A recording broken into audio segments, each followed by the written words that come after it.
Welcome to episode 3 of What's That Sound podcast. My name's Stu Watts, and today my guest is Tim Maxwell of Restless Noise Studios. Today we get into a really great discussion about how important the source material in recording is, why honesty is always the best policy in a recording session, and why the balance is so important in a mix. All of this and more coming up in this episode of What's That Sound podcast.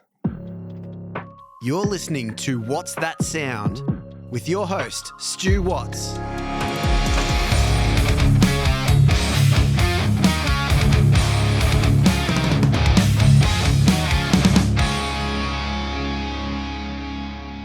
What's going on? We're here for another episode of What's That Sound podcast. Today, my guest is Tim Maxwell of Restless Noise Studios.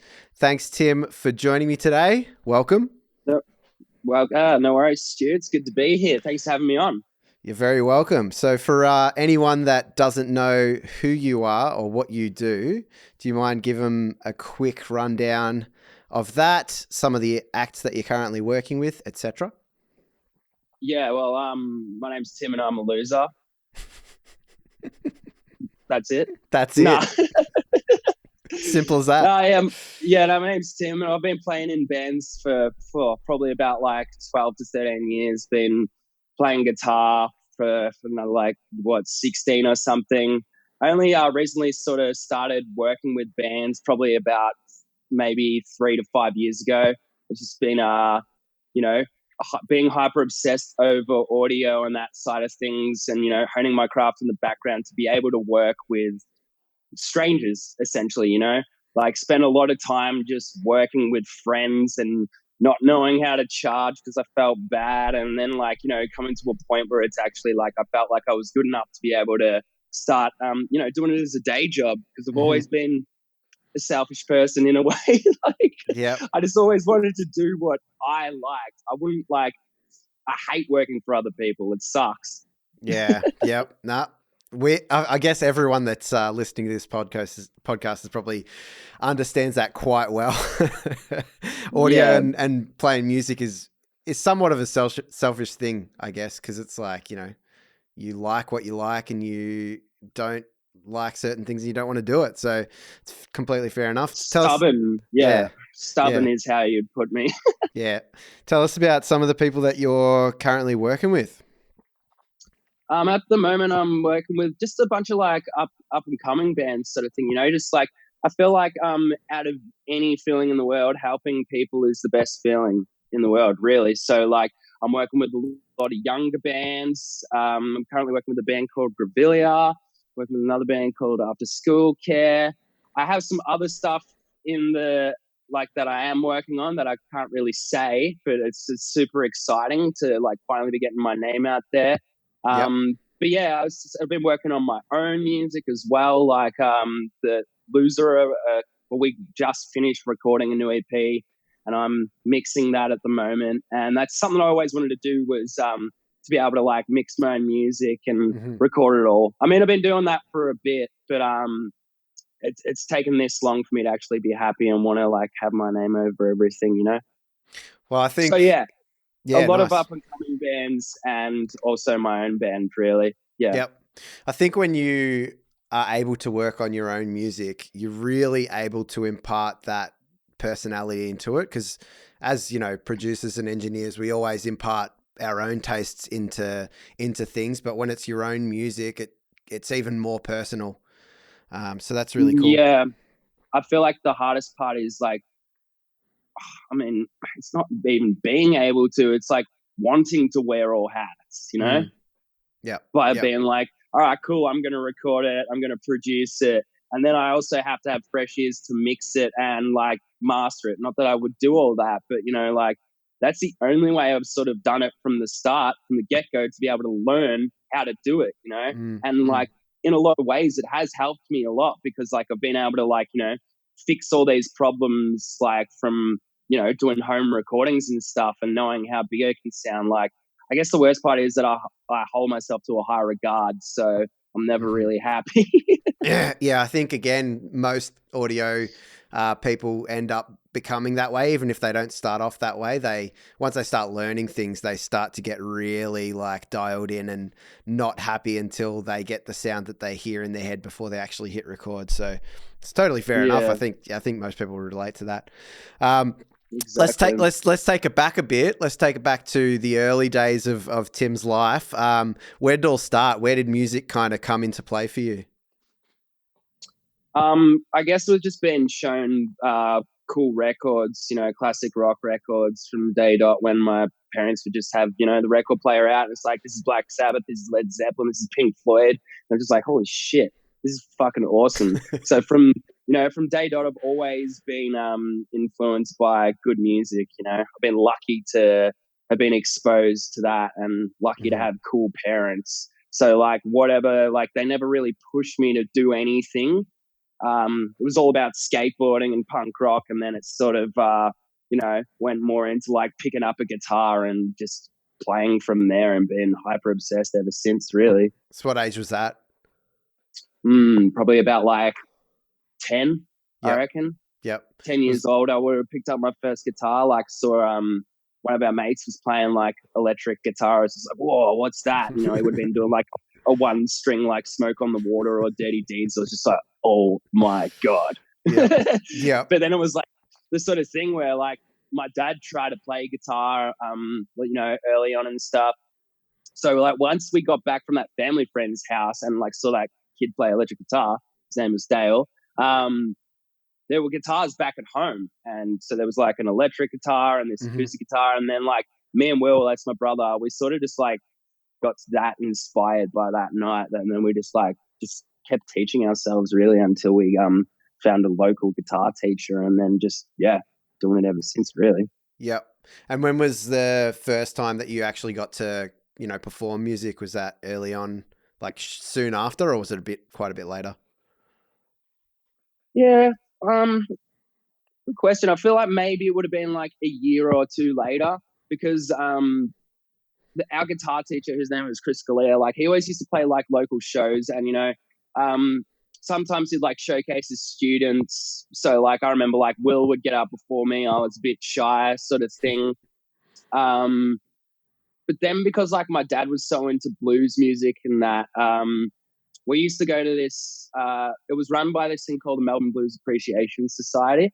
And basically what it would be like sort of an open jam. So it could be at like, certain pubs around Melbourne and everyone can like sign up and be like, all right, cool. Like, yeah, I'm going to play guitar in this and they'll call up your name. So I guess it's like an open mic night, but rather than being like, here, you do your own thing, it teaches you to play live with other musicians. So you're basically getting thrown in the deep end from like, straight away, which I feel like helps so much because it's just like, if someone's like, you're sitting there, never performed at all, playing blues, and someone's like, key of A, that's all you need to know. So you're like, okay, cool. If we're doing a 12-bar blues, then I know, these notes have to be like that. And when they ask me to solo, I can't just sit there and do nothing. I at least got to try, you know? Yeah, man, that's crazy. That's crazy. I feel like, I was doing a lot of that. I think, I don't know how many people would actually even relate to that. I feel like, obviously there'd be some people out there, but I feel like a lot of people's first kind of exposure to playing live would be in their first band or, as a solo artist or something and just getting on stage and doing it yourself somewhat. And it, it was, for me, it was really confronting, but also super exciting to get out there with my mates and just like play music that we'd rehearsed a bunch, for like however long before that. But getting up and playing with strangers, that's like another level, man. That's like crazy. That's crazy. Yeah, it was old guys playing blues. And like, my brother's a lot more into blues than I was because I was just like, I just want to listen to Green Day and Metallica and stuff, Yeah. So I liked like the higher gain side of blues, like Gary Moore and like a bunch of other Steve Ray Vaughan stuff. But so it was always just like a chore for like mum and dad were just like, all right, we're going to the blues night. And like Will would be so keen and just be like, no, I don't want to do it. Just like it's almost like going to the dentist or something. I was like, no, I just want to play rhythm. I just want to do this. I just want to stay home and play Green Day or whatever.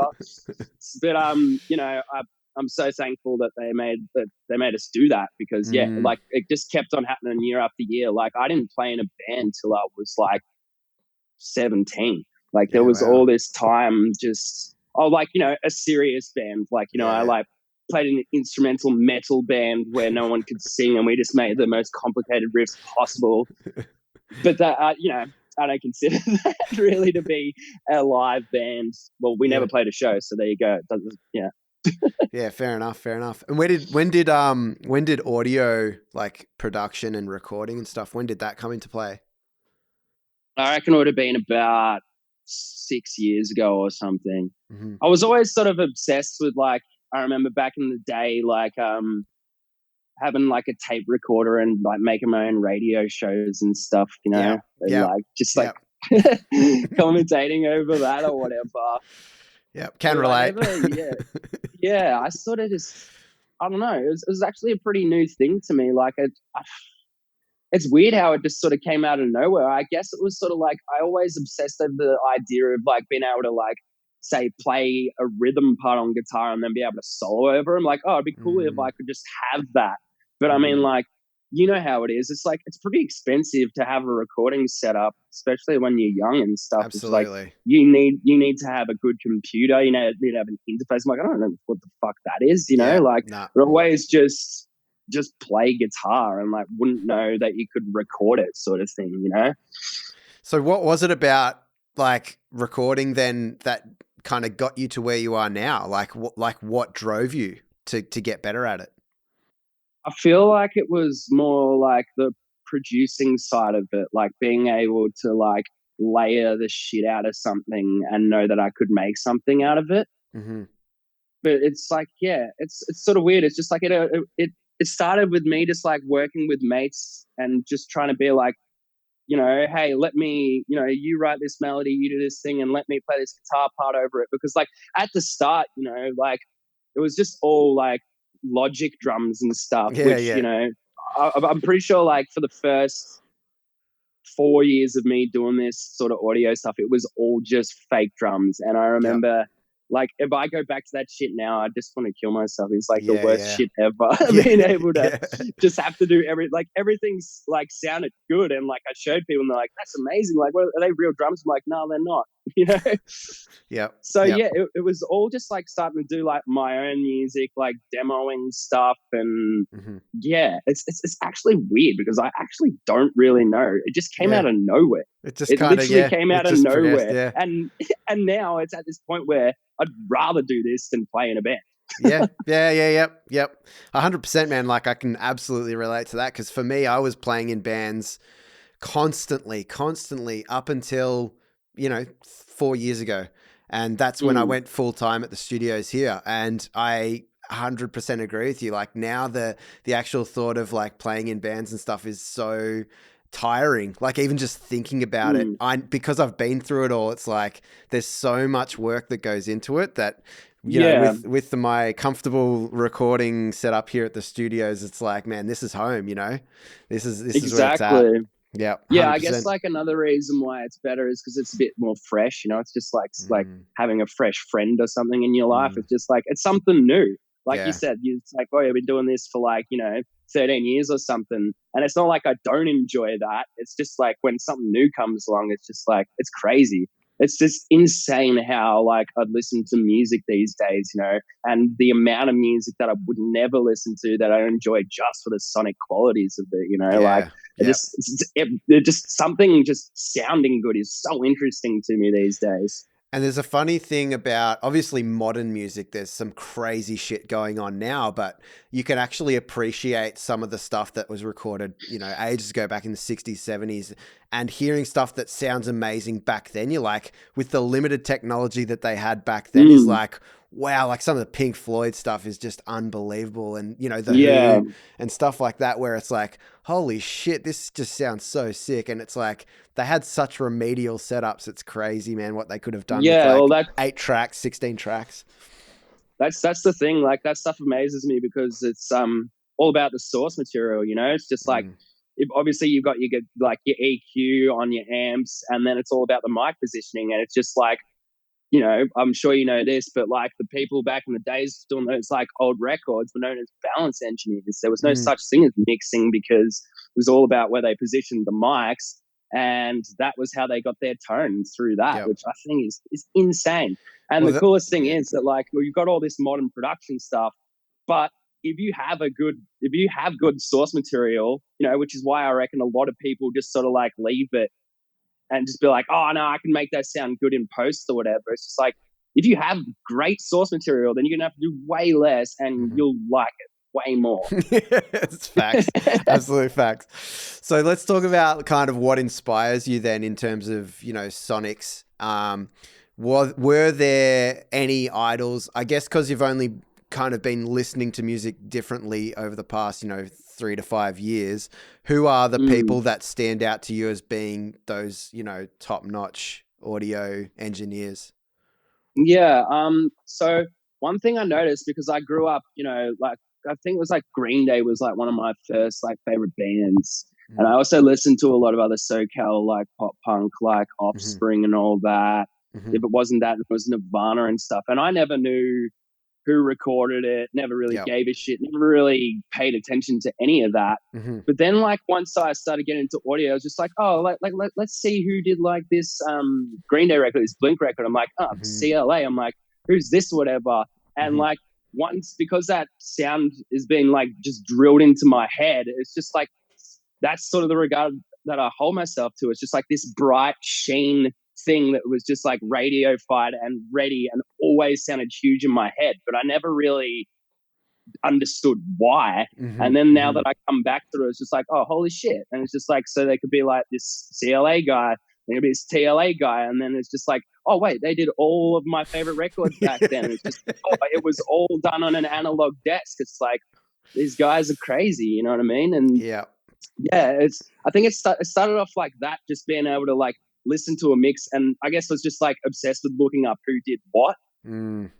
Yep. I was just listening to the Krista Makes a Podcast episode where he interviews Howard Benson, who has done some amazing records, and his sounds are crazy. But they talked about the first time that Less Than Jake and Howard Benson worked together was on Hello Rockview, which was in 1998. They were one of the first bands to use Pro Tools.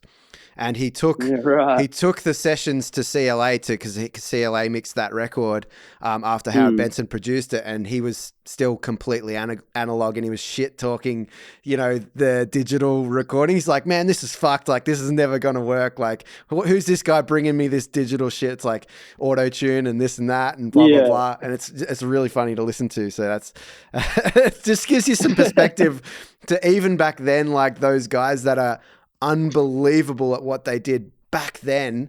They even had some gripes with, the way things are done now, and how obviously it's come such a long way, but it still gives you a whole lot of perspective. Yeah, that's cool, man. So I guess the thing that that drew me to those guys is how actually simple it is. It's like I said, like, the one thing I've learned, like, more than anything, is you need great source material, because then you're like, you're not fixing things, you're mixing things. You've already, I guess it all comes down to commitment as well, which is a scary thing. But like, if you commit something and it sounds good, you're not mixing with your eyes, you're mixing with your ears, then like shit is going to turn out a lot better than you think. Yep. So that obviously would have changed somewhat over the past few years, and you've been honing that skill at like trusting yourself. What does it look like now? What's a session look like to you when you have a new band that you're recording, or even if it's just a new song? What does a session look like? Still messy. Yeah. Dive into that. I like being organized, and I know, like, say my tracking session is pretty messy in terms of, things are colored and, like, they're named. It's not like Untitled 2 or whatever. But like, the thing is that this comes down to wearing all hats again. I don't usually work with another engineer, so I'm producing on the spot. And if I'm just like, oh yeah, shift command G, I'm just like adding more tracks. It's like, you do this harmony, you do this harmony, and you do this. It's like, oh, now I thought of this thing. And then I'm pressing guitar pedals, like, oh, we could do this. And then all of a sudden I've got like 40 extra tracks that I didn't set up before. You know what I mean? But it's just like, as long as I know that sounds good, what I'd usually do after that is like, commit all those tracks, bounce them down and put them in a separate session. And then that would be like the real organized one. But Yeah, like cool. if someone walks in and sees me working on there, it's just like shit fucking everywhere. I love it. So it's super impulsive. So you're like just going with the flow, going with what guides you. Is there a lot of pre-production in your sessions, or is it kind of going as you producing as you go? I'm still trying to like work that out because I'm like, I'm starting to work with a lot more strangers, and unfortunately I'm a pretty honest person, which I always like tell people that like, if I think something sucks or if I don't think it's good enough, I'm going to tell you, and I don't want you to be offended. And it's just like, you can also just ask me to engineer this and you'd be like, shut the fuck up, Tim. But if you ask me to produce this, then I'm going to put my whole heart into it. And if you don't like it, then that's too bad. You know what I mean? Go somewhere else. Yeah. Like, it's just as harsh as that sounds. That's the way I work. And so like I'm starting to do like get my head around that, like the whole pre-production thing, because I am working with bands at the moment from different states, and rather than like telling them to come to the studio and waste their time here, I'm trying to do everything sort of like COVID style in a way, like do a lot of stuff from my studio and send it back and forth. So then like when they actually come in, it's they're recording, they're tracking, everyone's got their head around the song and all that sort of stuff.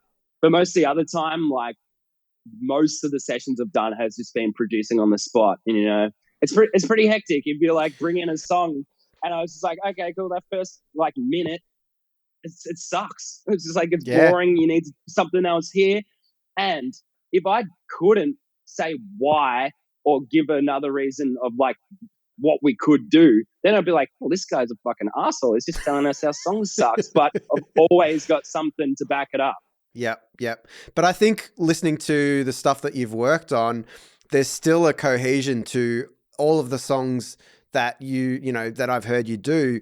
It's still somewhat rooted in pop song layout. There's no fucking 2-minute long jam sessions and stuff like that. It's still very much an organized song, like a cohesive song. The way that you explain it makes it sound like it's kind of all over the place. Like, it's like verse, then the huge chorus, then it slows right down. It's not, it's still very cohesive. You've got hooks, like, right near the start of the song. Is it more important to you to think of the song layout in the sense of this is the important thing, or is it more the sonics of it and how it sounds? Does that make sense? It's yeah, for sure. It's definitely structure straight up before tones and all that stuff. And the thing is, I always ask the band, I was just like, do you want it like this sounds like they've only got one answer, but it's just like, do you want to like, do you want to appeal to a lot more people? Is radio play something you're going for? Or do you love what your sound is? You want to keep the authenticity? You just want to like tighten some loose ends? Or do you want it to be like literally radio ready because this is going to all change? You know what I mean? I always ask them that, and most of the time they choose the other way. But the problem is, it's just like you can chop up a song, but you still need to maintain the authenticity within the artist to make it so they feel good. You know what I mean? You're not going to be like, all right, I'm going to change this, I'm going to change this and that, and then all of a sudden it's a completely different song. I want to be able to listen to the demo that they gave me, and it's the exact same vocal melody. It's just like the production behind it. It could be the tempo. It could be there more phrasing or something different. It could be another key. Like all that sort of stuff is the shit that matters to me straight up. Structure is all. But like, if I was working with a completely different artist, say it was a metal song, which I haven't been able to work with any metal bands, it'd be completely different. It's just like the music that I write or that I'm known for is that style of thing that people want that production on. You know what I mean? It's just like, if I was doing something completely different, then it's going to sound completely different. I'm not always just going to chop things up for the fucking sake of it to say I produced it. That's not a good producer. No, it's super important to have that. And I am in a similar mindset to you, where I always try to capture what the band sounds like, because what's the point of changing it a whole bunch, because then it's not that band that I'm working with. It's like inauthentic, and I'm not the sort of producer to do that. So I can really see where you're coming from with that. Do you like as a producer, what sort of energy do you like an artist to have? Do you like them to be, in your face, like high energy, let's do this, work really fast? Or are you more of like let's kind of take our time with things and make sure we capture the sound that we're really going for? Yeah, I'd say the first thing. It's Mm-hmm. like a bit of a rush in a way, like most of the time, depending on how worn out the band is, like I'll do 8-hour sessions. So Yep. say if like a band came in with a song and like it wasn't even like pre-produced or anything, I'd be like, cool. So let's talk about the structure. And the first thing I'm going to do is like whoever can play the guitar the best is getting on here and playing to a click with the tempo that we've found. I don't care if it's not perfect. It's got to be good enough to get the drummer to do a drum track over. And then once the drums are laid, like that's where most time is spent. I've got a pretty good idea and set up because that's all I've obsessed with, like drums for the last 4 or 5 years. Mm-hmm. So Mm-hmm. that part's solid, which is the hardest part, as you would know. Mm-hmm. And from there, it's just like rushing in a good way, though. You know what I mean? But Just like, keeping the energy up. Yeah. Yeah. It's like by the end of the day, I want to show them something that sounds like a record, And if it doesn't have vocals on it, that's the only reason is because the rest of the people are burnt out, and we decided that it should be done on a separate day because maybe the singer also plays bass and he spent like fucking hour trying to do the singing and was just like worn out mentally. I'm still going to worry about people's mental state and stuff like that, but also like, you gotta do it. You gotta be ready always. Yep. And it's not often that I eat. I don't eat. I just do it. I'll just be sitting there, just filling myself full of nicotine and just going for it until something's there to show at the end of the day, really. Mm-hmm. So is that what kind of you would say a good session is, when you have something at the end of the day that you're like, this is great? What else? Yeah. What else does a good session look like to you? When it's actually a good song and a good band. Cool. Yeah. Yeah. Yeah. From what you were saying, like a good session is people being able to play their instruments properly and well enough for it not to be a thing where I have to edit and comp things in front of them. And, it's sort of something that I said I wasn't going to do much of, like people that aren't really familiar with being in a recording studio, but I just love helping people and I want to make them feel good about themselves and try to get the best thing out of it. But yeah, I mean, eventually that shit will take its toll and I'll just put myself into mixing and producing. Yep. No, man, it's a really good point you make, because a lot of people don't have an understanding before they've walked into a recording studio what it's going to look like. I was on the last podcast I did with John Grace, I was talking about the same thing. It's like some people have this expectation that you're going to spend, a few hours getting guitar tones and, just going to really sit there and get it right, when most of the time it's like, look, one, you're paying for the time, so why would you want to kind of spend all that time sitting there getting guitar tones? How about you figure out your guitar tones before you walk into the studio and know what you want? That way we can focus on the song more and get the song actually down, because at the end of the day, no one's listening fully intently on your guitar tones. They're listening to the song more often than not. So it's a really good point. You want to be prepared before you walk into the studio. So any artists that are listening to this that haven't had a recording session before, it's so important that you practice and know what you're doing before you walk into the studio, because otherwise you're gonna have someone edit stuff in front of you just so it can sound like a drum beat. And it's also like, it brings the vibe of everything down when it's like, let's do that take again. Let's do that take again. Let's do that take again. I mean, that being said, I always, spend the time getting 40 vocal takes just so that I get the right one. That's not what I'm talking about. It's more about you actually know what you're doing. So it's not like, man, you're in the wrong key. Like, what are you doing? Does that make sense? Yeah. Oh yeah, of course. Yeah. If it's too far gone, like if someone sends me a demo and I was just like, I can tell you can't sing, I can tell you can't play your instruments properly, I'm probably just going to say no. Yeah, no. So what, on the other side of that, what is like, how do you deal with how do you deal with that? How do you deal with, you know, kind of adversity or discomfort when you're in a session?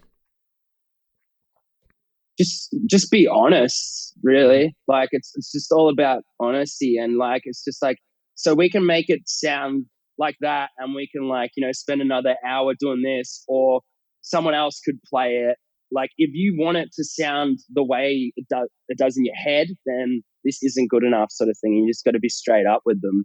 Mm-hmm. So That's honesty is that's the best way to go about it, you reckon? Yeah, it's just like, you know, there's no point pissing around the park. Like, well, for me anyway, it's just like, I just got to be honest, straight up. It's Yeah, just like, you know, absolutely. there's been a time where it's just like someone couldn't sing the song, or it was like, you know, they were the main vocalist, and I felt like it was too low for him.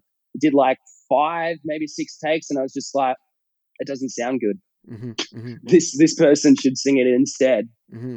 And, you know, that, but you got to give them the reasons why, Mm-hmm. and be nice about it, and not fucking damage them. Like, Yeah. Yep. but Yep. I mean, this is also like stuff that, like, I'd let people know before we even started anyway. You know what I Mm-hmm. mean? Like, I'm not trying to be a bastard here. I just want to Yeah. get the best possible product out of you.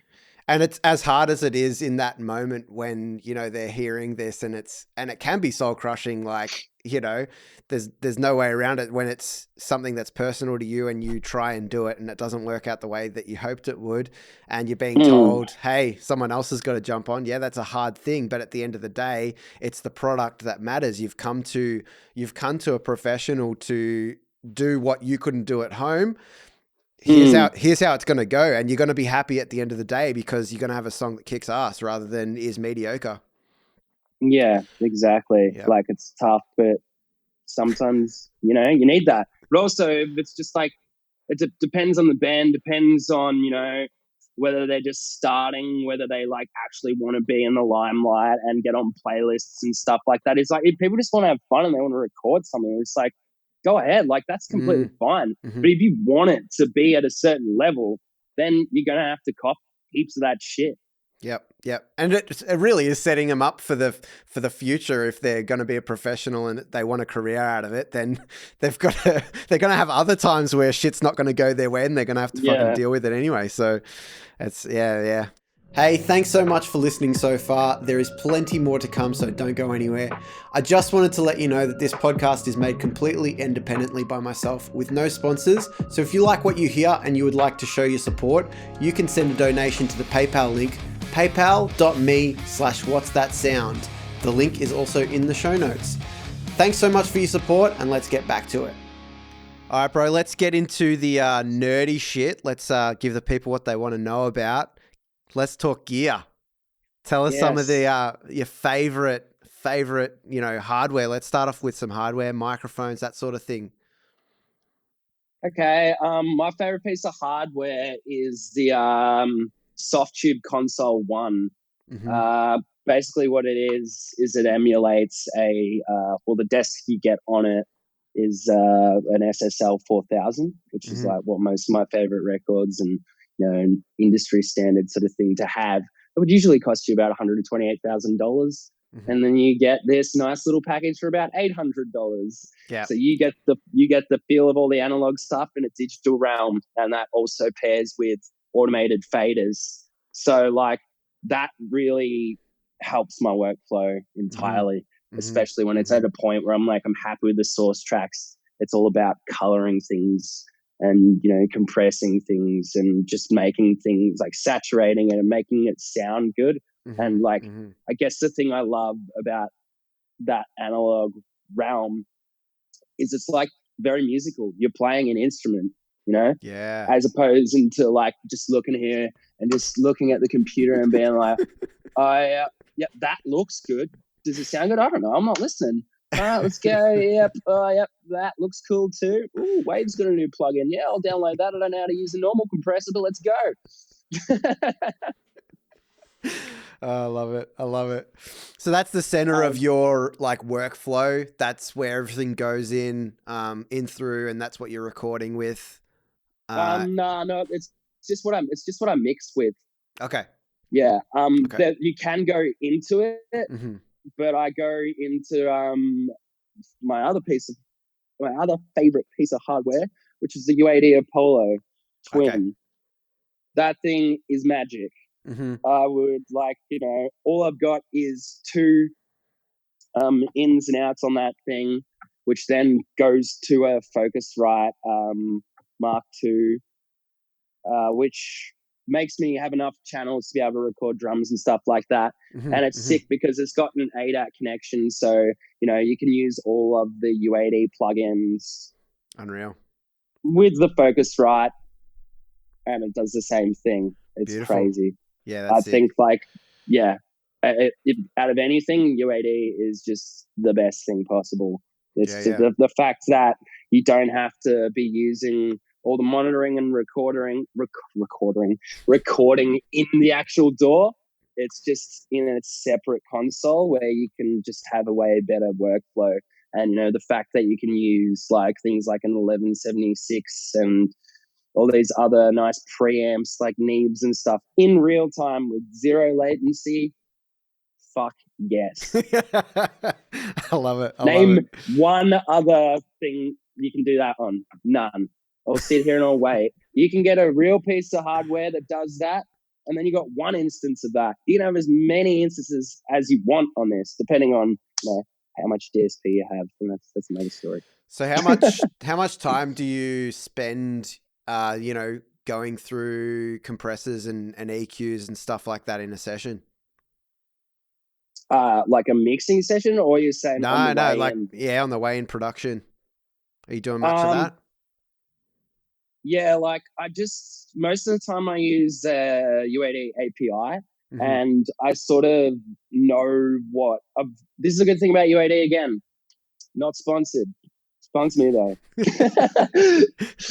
Once you have because I'm always using the same mics. Yep. For the drums and stuff like that, and the mics are always set up. It's once I have my kick sound, once I have my snare sound, I could be in a completely different session and be like working on the vocals, and then I can just click back to a preset, which then goes back to everything that I already had on the drums. So it's once you find the right sound once, it's pretty much going to work every time, as long as you're clued on with how things are gain staged and whether the volume changed and all that sort of stuff. Yep. But most of the time, it's all about the vocals. The drum stuff is pretty straight up. I already know that I'm gonna add a boost here, take out a bit of fucking mud here or whatever. Yep. But because as vocalists vary. They do, yeah. So it's just maybe this one's a bit more nasally, so I need to add a bit more brightness, take out a bit of this. So most of the time I'm just using an 1176 and an API on the way in, maybe sometimes an LA 2A. And, over the years, I used to be worried about, what the meter was doing on something like an 1176. The more I find that you just use your ears and drive that fucking thing, even if it is cranked. And as long as it's not peaking and distorted, it sounds fucking brilliant. And then rather than having a sort of all over the place uncompressed vocal that you'll have to gain clip gain after the fact, it's already solid enough for you to know that it's not too squashed, but it sounds fucking almost done. Yeah. And that's what I shoot for in a vocal. I love it. That's awesome, man. What about microphones? What are your favorite go-tos currently? I just use what I have, really.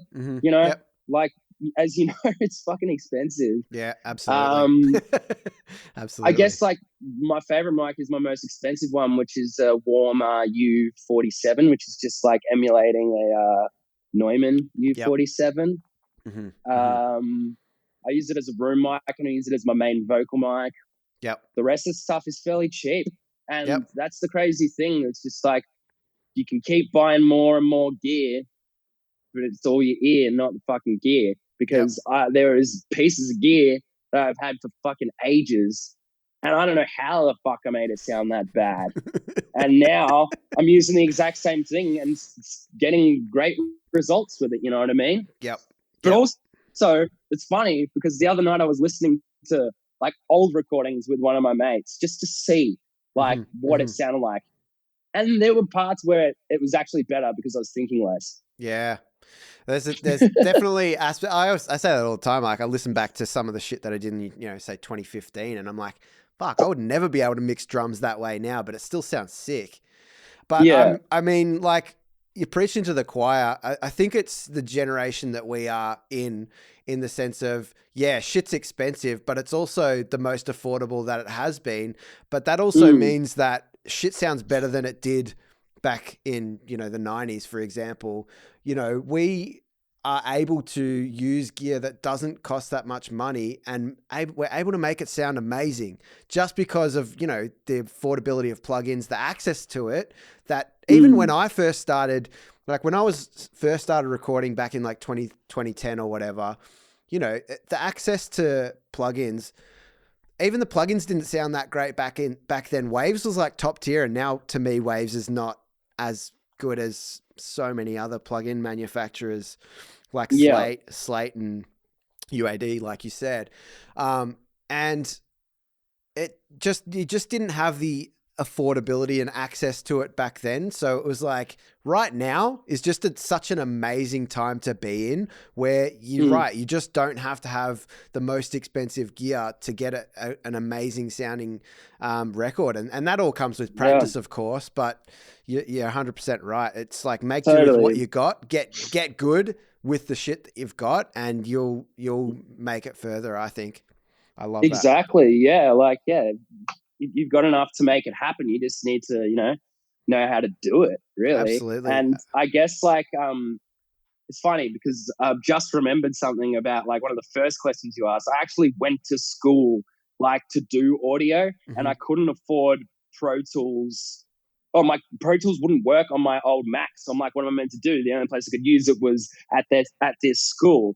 So that's when I was just like, fuck this. Got like a cracked version of Logic, and then just sat down and just taught myself that. Yep. Yeah. Man, like as bad as it is when like, you should always pay for shit and whatever. Everyone when they first start has cracked software, and it's like just it's all you can do when you're 19 years old and you can't afford shit. It's like, totally. What am I going to do? Work for a whole year to buy one piece of software? I don't think so. Yeah, I know that's the easiest way to do it. But I guess like in saying that, it's cool because I went to like that school that taught you like this is the way. This is the only way. Use Pro Tools. Whatever meant to be doing this. Whatever meant like it was all just so short-sighted. And then you spend another 6-7 years on YouTube learning the fucking wrong thing. But the best thing is that you compile all of those ideas and make your own out of it and know what's right and what's wrong. I've done like courses where people have been like, oh, make sure you're always just compressing it no more than minus 3 dB of gain reduction. It's just like as soon as that shit goes into your head, it ruins your workflow. You need like out of any, like, I mean, a lot of people already say this, but it's all your fucking ears. That's all you need to do is listen to what you're doing and, take what everyone says with a grain of salt, because it's not always going to be correct. And there is no surefire way of being like, no, that's the exact way to do something. Because at the end of the day, music, like mixing is so subjective that it's just like, as long as the artist and yourself is happy, that's all that matters. Yeah. Yeah. And you're 100% right. And you see it all the time, even professionals that have Grammys and fucking gold records and platinum records and stuff. I still see things where they're saying this is the way to do it. And it's like, it's the way to do it for you because that's how you do it. That doesn't mean that it's the right way for absolutely everyone. So and not to mention right. like the quality of those tracks that have been recorded. Yep. In fucking huge, massive studios with and all budgets. the source material. Because I don't know if you've done the same thing, but I've like signed up to things where I've been able to get like professional stems, multi-tracks. And you don't have to really do anything. Yeah, exactly. You just balance it. You're just like, well, that sounds fucking amazing. And that's, why you see all those videos and you got like someone like CLA or whatever. And it's just like, yeah, so we're just going to do a boosted 8K there. And we're going to put this at 60. And it's like, listen to it. It sounds amazing. You try to do that to your tracks. You're just like, oh, it sounds shit. all Uh, bright and boomy and shit. Like, that's so funny. That's so funny. Oh man. All right. Let's talk about what you listen for in a mix. Because I mean, I know listening to your tracks, your focus is on the song first and foremost, having a good quality song. But obviously, with the sonics, you want your distorted guitars to sound clean, your vocals to either be, well, this is just me like expressing what I think of the way that you like yeah, things to sound, and you can 100% correct me and tell me I'm talking shit. But totally. even when your vocals are distorted, they're clean. And even when your guitars are distorted, they're clean. When your drums are distorted, they're clean. Mm. It's about clarity. It's about being able to hear everything. Correct me if I'm wrong. Yeah. Go for it. What do you listen for when you're mixing, or when you listen to a good mix, you're like, that's a good mix? Great drum sound, great vocal sound, good low end, good high end. Pretty much that. And also like having, this is all stuff I learned. And the worst part is that when you're like, say like you're talking about one of my mixes or anyone's, it's just like, you're always going to like what you're doing now preferred to what you've already released. But the thing is, if you don't ever release anything, then how are you going to get any better? You know what I mean? Like, it's really hard to not be bummed out on that stuff because I'm always improving. Yeah. But yeah, like that's mostly like what I listen for. It's just like, it's got to be balanced, because balance is 80% of the mix. And if you don't care about that point, and especially like, if you don't monitor at a like level where you can, have a conversation at, then you're just having fun, because it's never gonna, like, your speakers are lying to you. And these are things that I didn't know when I was younger. And it's like, you need to treat rooms. There's all these reflections. You're going to get phase problems. You're going to get all this bullshit. And like, because most of my mixing jobs and all that have been things that I've recorded, I've had to do a lot more fixing than mixing to get it to a certain point. But at this stage, it's all about having an amazing balance, because that's everything. Amazing balance and amazing source material. And then from there, it's all about referencing what you're sort of going for. And it's just like not trying to copy something. It's being like, all right, cool. Well, that has a good low end, but I want mine to be a little thinner than that. But like at the end of the day, for something to sound full, it just has to have a good balance of the whole frequency spectrum. Otherwise, it's going to sound hollow. And, well, that's the thing. It really depends how harsh you want to be on yourself. I just try to make it. I'm a perfectionist when it comes to that shit, so it annoys the hell out of me. Nice. What are some professional mixes that you've heard recently that you love? I say professional. You know what I mean? Like, yeah. Some mixes that you've heard recently that you like. Yeah, this was one that my bassist Craig showed me, which I've never really been into Aerosmith other than like their sort of like ballady stuff. But he sent me this song called Jaded. It's off like one of their later albums from like 2003. And it was mixed by this guy called Mike Shipley. And RIP, that guy died in like 2010, I'm pretty sure. It's this Australian mixer who was on like, Penn Sato's Place and all that stuff. And I was just blown away at the production for a start, and like the clarity of everything. Like, just incredible. And it's like something that's not overly compressed. Everything is just sits in the right place. There's a lot going on, and it's all just amazing. So I highly recommend checking that out. But like on the other spectrum of things, I sort of like a lot by this guy called Sean Everett, who sort of like does things the wrong way. He works with like bands like Alabama Shakes, War on Drugs, this other band called Big Smoke, and he just likes fucking shit up with tape. And I really am into that sort of stuff. Yeah, unreal. There's also this other artist I've been listening to heaps called Ash. It's like Ash with an E at the end of it.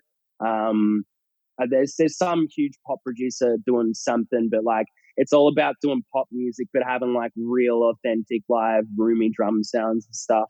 It's just sonically awesome. So good, so good. I think one of the best things for me when you hear a mix from even artists that you have never heard of that sound amazing, is it like you can just get lost in it and you can just like appreciate how good it sounds, even if it Yeah. theoretically sounds like shit.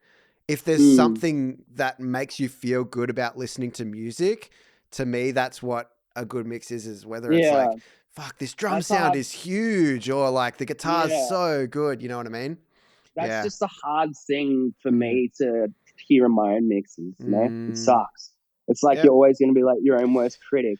And say like if you're taking like boxiness out of the drums, and then you hear like another recording, and you're just like, well, why does this sound fluid? It's because they left that stuff in there. They're not just like Mm. thinking of subtracting stuff. They're actually Mm. like, and it's really hard to get yourself out of that mindset. You're just like, sounds like a drum kit, just like, you know, Mm. little stuff like that, or Mm. even like touching your mix master bus and immediately going to erase stuff from everything. It's just like, you got to be like, all right, what actually needs more brightness, like separately, not the entirety of the mix, you know, Yeah. like. Yeah, every little thing matters is I think that the point there, like, you know, every little thing accounts to what Yeah. it sounds like at the end. Well, I love it. someone told me something really interesting the other day. I was recently on tour with this band called Pup, and I was talking to the front of house guy, and he Amazing band, works. by the way. Yeah, he's been working for them for a while, and he also worked with Cancer Bats. And I was just like, so are you into like mixing and stuff like that? He's just like, nah. I'm just like, why? He's just like, because you're just always going to strive to make it perfect. Whereas you've got a time limit on live mixing, and it's just like, it sounds good, let's go for it. And I was just like, wow, that's like so true, because Yep. like you're left to your own devices when it comes to mixing. And, you know, it's good to set yourself time limits and stuff like that, but it's also really easy to get lost, as Yeah. you would know. Yeah, absolutely. And it's important to do that as well. Like there's times when you should get lost because that's when you find new things, and going down rabbit holes on YouTube or just playing with a plugin for 2 hours and just, you know, playing with every single button that's on there. That's when like really great learning happens, and when you find little nuggets that you never knew existed. But absolutely, it is crucial to set yourself time limits. I because of, I think, you know, when you start to get a whole bunch of mixes or you've got recording projects out the arse or whatever, there's no way that you can end up finishing a mix. They'll just build up and build up. So you have to call it the Yeah, end yeah, point at some you have stage. to know when to stop. And that's why I reckon like something like a reference helps so much, because you can like look at it and be like, oh cool, it is full enough. All right, cool, the vocals are loud enough. But you know, like that's also a part that you need to learn. It's like you don't want to copy it. You don't want to copy what you're hearing. You want to be able to still gain your own style. So in saying that, like anybody who mixes music in Australia and does this shit, it's like, you're a fucking legend. It's so hard to do. Like it's really, really hard. Yeah. Well, you've given some really, really good advice so far. Is there any kind of final piece of advice for producers and engineers and also artists that might be listening to this? Yeah, Yeah. that's what Tom Lord-Alge said. It's what I'm looking at a whiteboard right now, and it says it in capital letters. Always remind yourself that, because if you mix them with your eyes, then you're just like looking at how cool things look and worrying about that shit. It's just like, I mean, fair enough if you've been doing it for like 20 years and you know like what moves to do, but like as soon as you start paying attention to what it actually sounds like, not what it looks like, your world's going to change. Yep. Unreal, man. Unreal. Well, any final things that you want to share with anyone that's watching this far, and also where can people find you? Yeah, you know, like support Aussie producers and Aussie mixers. It's like I see so many bands that release songs and it's impossible to find out who worked on them. It's just like nobody knows how shit it could actually be without the work. It's just like, you know, being like, all right, here's a new Harry Potter book, and it was written by no one. Yeah. You know Yeah. Yeah. what I mean? Like people need to know, people need to be more aware of that. And I'm so stoked that you're like doing this, because you're shining a light on Aussie producers and mixers and actually, you know, talking the real shit, where it's actually like there's a lot to think about and a lot to do. And it's not the easiest job in the world, but it's one of like the most rewarding. jobs. I appreciate that, man. Sure. Thanks, heaps. And yeah, like you can find me on restlessnoise.com.au. Pretty fucking booked out for most of the year, but like always happy to talk to people and, you know, get something planned and happening. You know, I never want to stop working on music, and I also have no boundaries in genre. Awesome, man. Well, I love it. Thanks again for joining me today. You're a legend, and we'll catch up soon. And yeah, thanks to everyone that's listened to this. If you could do us a favor and, you know, hit follow and subscribe or whatever, share it on your socials. And subscribe, YouTubers. Share it to all your mates and tell them how good this is and all that. But yeah, thanks again. We will see you next time on What's That Sound podcast. Hell yeah. Thanks, I missed you. Love ya.